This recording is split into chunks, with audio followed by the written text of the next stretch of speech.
Hi everyone. So a few days ago I shared with you the 5 remembrances out of this book, The Heart of the Buddha's Teaching, Transforming Suffering into Peace, Joy, and Liberation by Thích Nhất Hạnh.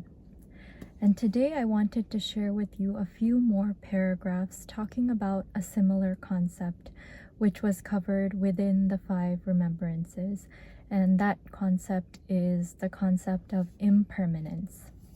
So I'll go ahead and read these 5 paragraphs to you from the chapter titled The Three Dharma Seals. Here it goes. From the point of view of time, we say impermanence, and from the point of view of space, we say non-self. Things cannot remain themselves for 2 consecutive moments. Therefore, there is nothing that can be called a permanent self. Before you entered this room, you were different, physically and mentally. Looking deeply at impermanence, you see non-self. Looking deeply at non-self, you see impermanence. We cannot say, I can accept impermanence, but non-self is too difficult. They are the same. Understanding impermanence can give us confidence, peace, and joy. Impermanence does not necessarily lead to suffering. Without impermanence, life could not be.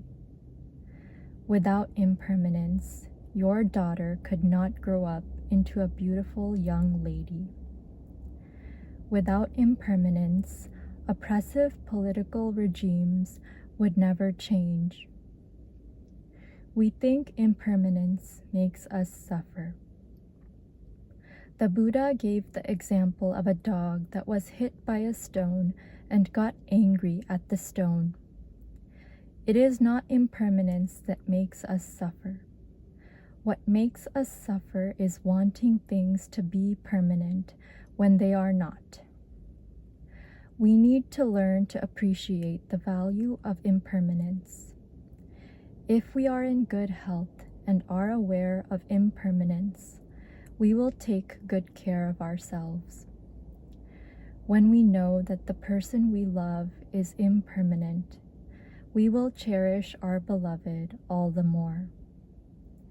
Impermanence teaches us to respect and value every moment and all the precious things around us and inside of us.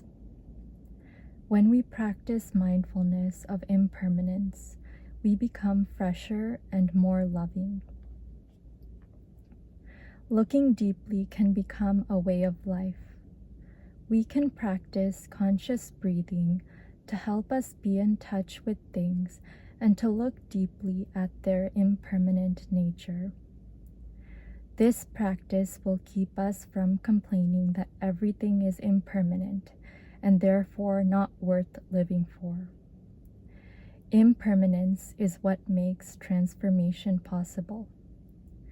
We should learn to say, "Long live impermanence." Thanks to impermanence, we can change suffering into joy. If we practice the art of mindful living, when things change, we won't have any regrets. We can smile because we have done our best to enjoy every moment of our life and to make others happy. When you get into an argument with someone you love, please close your eyes and visualize yourselves 300 years from now. When you open your eyes, you will only want to take each other in your arms and acknowledge how precious each of you is. The teaching of impermanence helps us appreciate fully what is there, without attachment or forgetfulness. So that is what I wanted to share with you from this book today. I hope that by listening to me read those paragraphs aloud to you today, you were able to gain an even deeper appreciation for the concept of impermanence.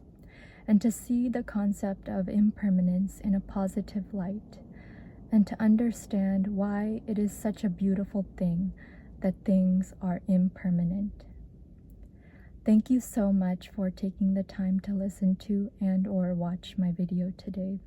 It really means a lot to me. And with that, I'd like to wish you a wonderful day, afternoon, evening, or whatever it is, wherever you are in the world.